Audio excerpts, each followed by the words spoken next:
I'm Aaron from PhoneDog.com, and part 2 of the LG Intuition full review starts right now. Can it compete? We'll find out.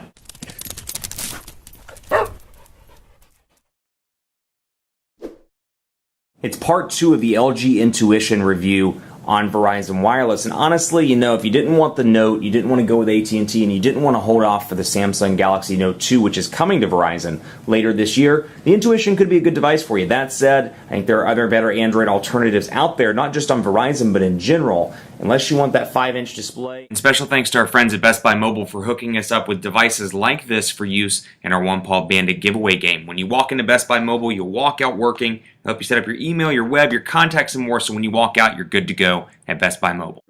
And pick it up where we left off in part 2, and we'll start with some speed tests. So we'll go into speed test, and actually, we'll take a look at the network speed tests first, and we'll load this up. Yeah, let's do that. We'll change the aspect ratio later.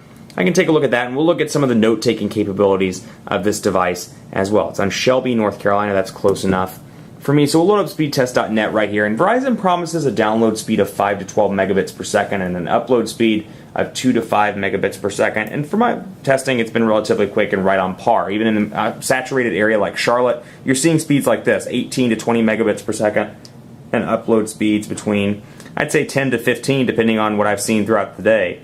But right now, about 9 megabits per second, or 9.3 megabits per second. Very fast speeds. I've been impressed with those across the board if you're in an LTE market, which Verizon is doing a great job of saturating the nation with LTE.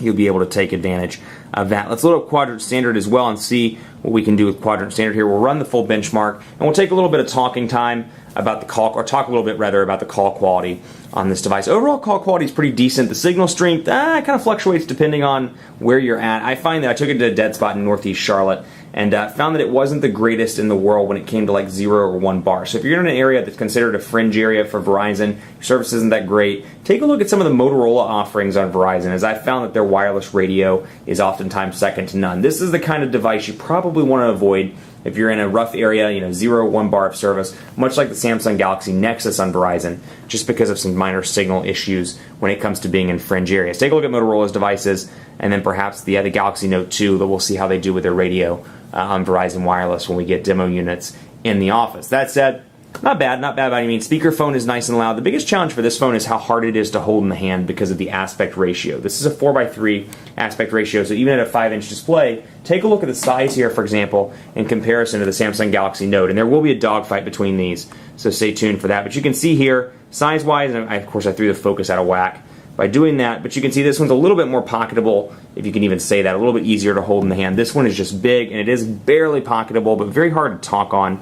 Very much feels like you're holding a book up against you. 3,489 in Quadrant Standard. So not bad, not the best in the world. We definitely see these devices faster. The 1S, the 1X, Galaxy S3, those devices all work relatively well in both Quadrant Standard and in day-to-day performance. Take it with a grain of salt, but that said, that's your Quadrant Standard score on the LG Intuition. Also, camera-wise, you get an 8-megapixel camera over here with 1080p HD video recording. And again, you're going to struggle rather, to hold this device because it's going to feel like you're kind of holding an iPad or a tablet. I mean, it really, I can't tell you enough how the aspect ratio of this device really throws it off. It makes you feel like you're holding a book or a small tablet, as opposed to something like this, where even though it's a big device, it still has kind of a phone feel to it. It's still tall enough to feel like a phone. So I think it's one of those, like anything else in the mobile space, it's going to be personal preference. But that said, I did not, that's the biggest challenge that I'm running into in working with this device. Overall camera quality, pretty decent, as you can see here. The camera images aren't bad by any means, and it shoots video at 1080p, so you do get HD video recording at 1080p. Pinch to zoom, very responsive, little to no lag, and you do get some editing options as well. You'll see over here, panorama, you can do continuous shot, and so we'll do 6 photos immediately after each other. Wait for it to focus in.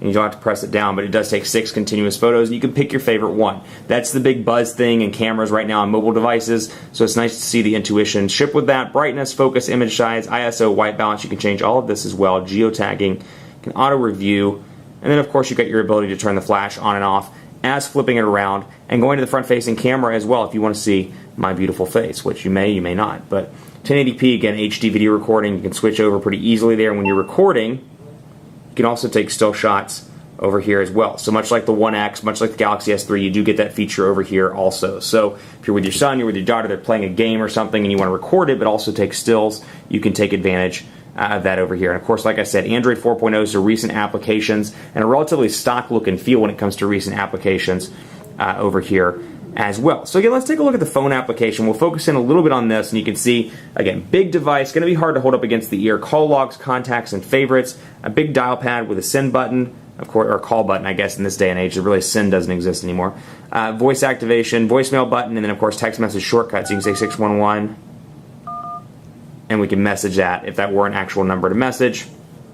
Go in here to 611. Now, I'd be remiss if I didn't focus on what makes the Galaxy Note so popular. Is also one of the things that makes the Intuition pretty popular. Quick memo over here. So I'll go over here and not show this screen again. But you can come in here and kind of jot down stuff. And not only that, but you can take screenshots like this, and you can draw on them. So we'll find, let's say blue. We'll make the pen type kind of like a felt, or kind of like a marker. And then we'll back out of that. And of course, you can draw on it as you see fit and take notes. And if I had the Rubber Diem pen, I could do this much easier, but I'm using my finger right now because I left the Rubber Diem pen on my desk in my home office when I was working with it this morning. So I left that there. You've got, of course, the ability to erase as well. So again, very much like the Galaxy Note, and of course the Galaxy Note 2, you've got these features over here on this device as well. And then you've got, bam, I can bring it over onto a blank sheet of paper, a virtual paper that is, and move from there. And then, of course, I've got those where I can get rid of it pretty quickly and pretty easily. So you can access it from there. You can also go down into Notebook, and you can come in here, and we can do this one. Let's say it's holiday. Yay. Like that. Of course, you can draw and have a good time. So this is good for taking notes, and obviously because of the larger size, this could be an area where it comes in handy over the Galaxy Note and the Galaxy Note 2. And I know I'm drawing a lot of comparisons, but in a lot of ways, those are very similar devices.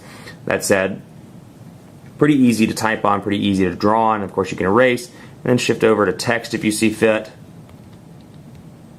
And you can do all this stuff so you can take business notes on the go, or notes in class. Perhaps you're taking a meeting over coffee. This is great. And I took the Galaxy Note and did a 30-day challenge on it back when it came out. And this is one of those features where, like, 14 days in, I thought it was the most useless feature ever. And then 14 days in, I was like, I can kind of see myself using this. And by the end of the 30-day challenge, I was using it like every day for grocery lists, for random notes in between conference calls, for all kinds of things like that. I was using the built-in Notepad app and functionality. So it is a particularly useful thing. It takes some time to get used to, but I think you could find yourself getting used to that if you bought this device. And obviously, the point of a device like this is content consumption. So whether it's videos, browsing the web, drawing stuff, looking at maps, things like that, that's what this device is made for, and that's what it does well. So that's something, if you do buy this device, obviously that's probably what you're buying it for. That, or maybe the 4G LTE capabilities, or maybe another point that people are quick to bring up on this device is because of having a larger display, you can make the text super large, and for people that have a hard time seeing,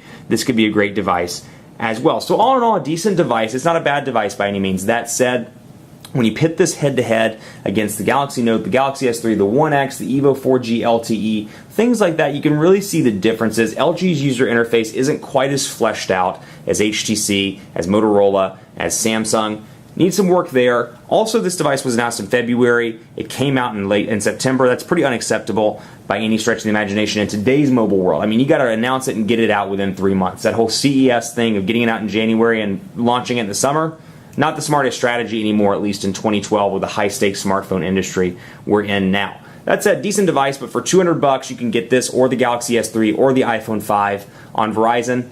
Honestly, unless you just really need the big screen, I'd either hold off for the Note 2, or I'd look at the iPhone 5 or the Galaxy S3, or maybe the Droid Incredible 4G LTE on Verizon. Much more coverage to come on PhoneDog.com of the LG Intuition. We'll have dogfights between this device and the Galaxy Note. Stay tuned for that. Be sure to like us on Facebook, Facebook.com/PhoneDog. Let me know what you think of these devices on Twitter. PhoneDog_Aaron. You like the Intuition, you hate it, you're waiting for the Note 2, you like the Galaxy S3, you think the iPhone 5 is the bee's knees. Let me know. PhoneDog_Aaron on Twitter, Facebook, Facebook.com/PhoneDog. Thanks for watching. Stay tuned for more on these giant phablet devices because more coming out this year. So stay tuned as we wrap them all up on PhoneDog.com. Woo, doggies. See you next time.